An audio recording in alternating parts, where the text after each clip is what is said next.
O concreto armado é a combinação do concreto e do aço trabalhando em conjunto no mesmo elemento estrutural. O aço ele entra no concreto para reforçar o concreto. E por que o concreto precisa de reforço? O concreto é esse material que eu acho que todo mundo conhece, né? A junção de agregado graúdo, agregado miúdo, cimento e água, vulgo pedra, areia, cimento e água. Você junta isso tudo aí, depois que o concreto endurece, ele vai ter a seguinte propriedade. O concreto ele é muito resistente à compressão e ele é muito fraco à tração.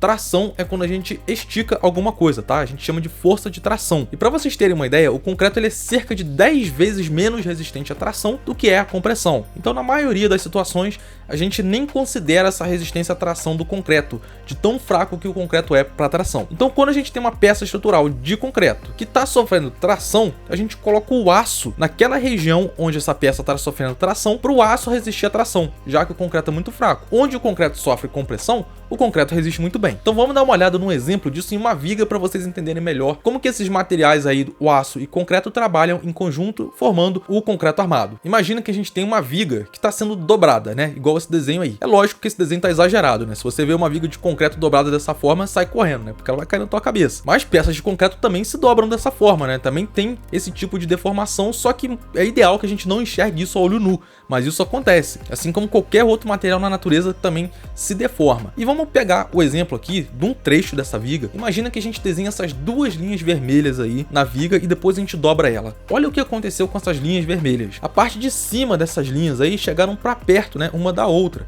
Isso quer dizer o quê? Que essa parte de cima foi comprimida. E a parte de baixo dessas linhas aí, olha só o que aconteceu. Elas se separaram.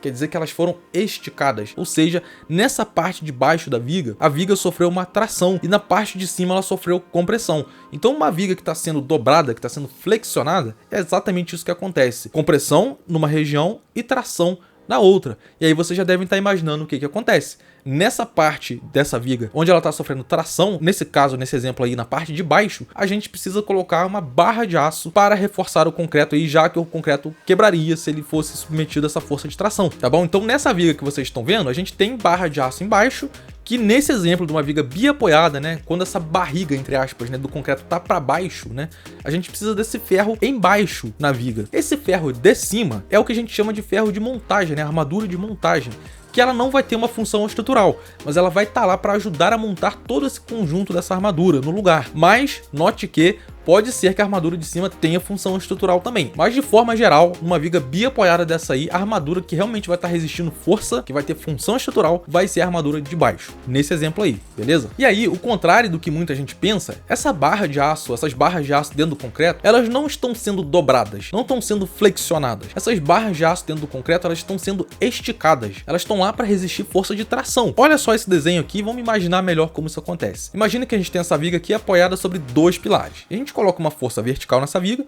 a viga ela vai se dobrar aí dessa forma, né? Conforme a linha vermelha. E como a gente já viu, em cima dessa viga a gente tem compressão, conforme essa setinha azul que vocês estão vendo, e embaixo a gente tem tração. Se a gente não coloca aço nenhum dentro dessa viga, olha só o que vai acontecer com ela. Ela vai rachar nessa parte de baixo, porque em cima a gente tem compressão, onde o concreto resiste. E embaixo a gente tem tração, onde o concreto não resiste, ele vai abrir aí nessa parte de baixo. Agora, se a gente coloca uma barra de aço aí embaixo, isso não acontece, porque quando essa viga for dobrada e a gente tem um aço lá dentro, essa viga ela vai solicitar esse aço que está lá dentro, esse aço vai esticar e não vai deixar essa viga dobrada dessa forma. Deu para entender mais ou menos como funciona? E a lógica disso é porque a barra de aço ela tá presa dentro do concreto, ela não tá solta lá dentro, ela tá ancorada ao concreto, tanto que essas barras de aço que vão dentro do concreto, elas têm essas nervuras, porque quando essa barra tentar ser esticada lá dentro, ela vai ficar fixa lá dentro por conta dessa aderência do aço ao concreto. E essas nervuras dessas barras aí ajudam a reforçar essa aderência do aço ao concreto, tanto que se você já viu aí uma concretagem, por exemplo, se você trabalha na área, quando a gente monta a estrutura de concreto armado, né, a gente monta as formas, a gente monta a armadura no lugar e depois a gente concreta, vem com o concreto lá e depois a gente tem que adensar esse concreto, né, tem que vibrar o concreto. A gente vibra o concreto para o concreto ele entrar direito, né, na forma de madeira, nos cantos, né, mas também para que o concreto envolva as barras de aço muito bem, tá? Porque essa barra de aço ela tem que ficar presa dentro do concreto, senão o concreto armado não funciona. Essa aderência do aço ao concreto é uma das condições de existência do concreto armado, que são as famosas condições de existência do concreto armado, que são 3, né? A primeira é a aderência do aço ao concreto. A segunda condição de existência do concreto armado é a passivação das armaduras. Como assim? O aço, se você deixar essas barras de aço expostas ao tempo e à atmosfera, elas sofrem corrosão, né? Elas sofrem oxidação com o tempo. Só que se isso acontecer dentro de um elemento de concreto, isso pode ir desplacando o concreto, fazer até uma estrutura e ao colapso total, né? Por conta disso. Então, a barra dentro do concreto, ela fica bonitinha lá, sem sofrer corrosão, desde que você faça o negócio direito. Por exemplo, no concreto, a gente não pode utilizar água contaminada para o concreto. Água de rio, por exemplo, água de vala, não pode. Porque isso pode causar essa reação química na barra de aço lá e fazer essa barra de aço ser oxidada com o tempo, prejudicando a estrutura. E também, uma outra coisa que garante essa passivação das armaduras no concreto é o cobrimento. A gente não pode colocar essas barras de aço muito perto da borda da viga. A gente tem que colocar ela bem para dentro ali numa posição onde o concreto vai proteger essas barras de sofrerem exposição, por exemplo, à água ou ao próprio ar, porque o concreto ele é poroso, tá? Então pode ser que água de chuva, por exemplo, pode entrar pelos poros do concreto, chegar até essa armadura e levar ao mesmo problema, levar essas armaduras a serem oxidadas. Ou o próprio ar também, dependendo do ambiente, né, também pode ir penetrando ao longo do tempo, né, pelos poros do concreto e também tirar essa passividade da armadura. Agora, se a armadura ficar bem protegida dentro do concreto, não tem problema nenhum, ela vai ficar lá para sempre, sem sofrer nenhum tipo de corrosão. Então, essa é a segunda condição de existência do concreto armado. A primeira é a aderência, a segunda é a passivação das armaduras e a terceira já é uma coisa que foge ao nosso controle, que é simplesmente a propriedade do aço e do concreto, que é o seguinte: o coeficiente de dilatação térmica do aço e do concreto são parecidos, quase os mesmos. Isso quer dizer o quê? Tudo na natureza que a gente adiciona calor se expande, e quando a gente retira calor, se contrai, tá? Isso acontece com qualquer coisa na natureza, e não é diferente com o concreto e com o aço. Só que imagina o problema se, quando uma estrutura esquenta, por exemplo, sei lá, de noite tá 0 grau e de dia depois faz 30 graus durante o dia, é uma quantidade de calor que a gente adicionou àquela estrutura ali, é uma viga, por exemplo. Então a tendência daquela estrutura é expandir. Lógico, a gente não enxerga isso também a olho nu, mas isso acontece. Imagina o problema que ia ser se o aço se expandisse mais do que o concreto, por exemplo. Então ia ter uma tendência daquele aço ali dentro de esplacar o concreto, sei lá, porque ia criar tensões ali dentro do material por conta dessa expansão da temperatura. Só que como essa taxa de expansão e contração do concreto e do aço são parecidas, eles se dilatam e se contraem de forma semelhante, o que torna viável a combinação desses materiais. Então, o concreto e o aço são um casamento muito bom. O aço ele entra para reforçar o concreto onde o concreto é fraco, e o concreto protege o aço dele não sofrer oxidação. E além disso, quando esses materiais sofrem qualquer variação de temperatura, eles se dilatam e se contraem em taxas muito parecidas, o que não causa nenhum problema. Então é por isso que o concreto armado é esse material tão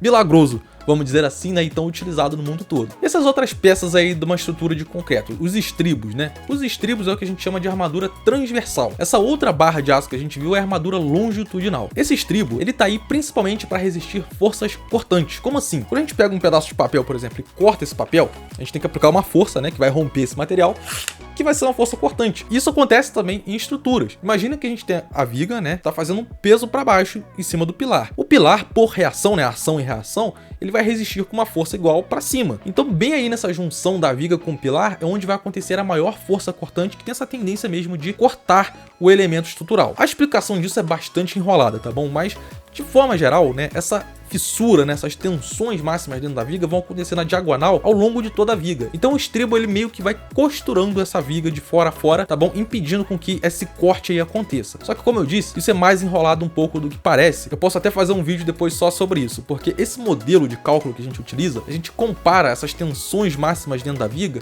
com uma treliça, como vocês estão vendo nesse desenho aí. O que é tensão, né? Quando a gente aplica essa força externa na viga, essa força ela se distribui por dentro do material. Uma força distribuída por uma área é o que a gente chama de tensão. Então são essas tensões aí o que é realmente importante da gente considerar no cálculo de uma estrutura. E as tensões mais importantes aí são as tensões máximas, que a tensão máxima dentro do material é a que vai fazer o material quebrar. Quando o material chega à ruína dele, ele vai chegar à ruína por conta das tensões máximas que aconteceram lá dentro. O que é curioso, como vocês estão vendo, né? Se a gente aplica uma força vertical vertical no concreto, as tensões máximas elas vão acontecer na diagonal. E as tensões máximas de compressão na diagonal, o próprio concreto resiste. É isso que a gente considera no cálculo estrutural. A gente verifica se aquela viga de concreto lá vai resistir a essa tensão máxima que está acontecendo na diagonal. Agora, as tensões máximas de tração e de cisalhamento, a gente precisa de aço para reforçar isso aí. Isso eu posso falar num vídeo melhor, mas se vocês olharem nesse desenho, olha só essas linhas amarelas. Essas linhas amarelas estão aí para resistir a essas tensões máximas de tração, né, e de cisalhamento. Já essas linhas cinzas, vocês estão vendo, são as tensões máximas de compressão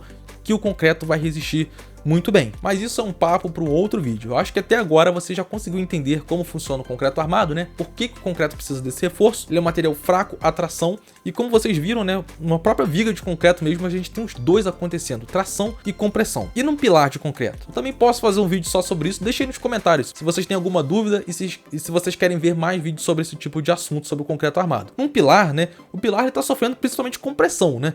Mas o pilar também tem flexão, o pilar também pode ser dobrado, igual uma viga. Então a gente também precisa de aço, né, dessas barras de aço dentro do concreto. E outra coisa, o aço, ele pode ajudar o concreto também na compressão, tá? Não somente a tração. Então assim, isso seria uma explicação um pouco mais complexa pra gente entrar nisso aí, mas por esse vídeo eu acho que já deu pra entender muito bem como que funciona o concreto armado, né, como que funciona esses dois materiais trabalhando em conjunto. E se gostou do vídeo, deixa o like, se inscreve no canal também e deixa seu comentário aí se você ficou com alguma dúvida, se você quer saber mais alguma coisa sobre o concreto armado, que eu posso fazer um vídeo só sobre essa sua dúvida aí, porque tem muita coisa. Na faculdade de engenharia civil a gente estuda muita coisa em relação a isso, né? Tanto essa parte de análise estrutural, né, das forças numa viga, num pilar, e também da parte do material em si, como que o material resiste a essas forças. Então não dá pra explicar em um vídeo de YouTube todo o conceito do concreto armado, né, num vídeo só. Então é isso, não se esqueça do like, se inscreve no canal também e até o próximo vídeo.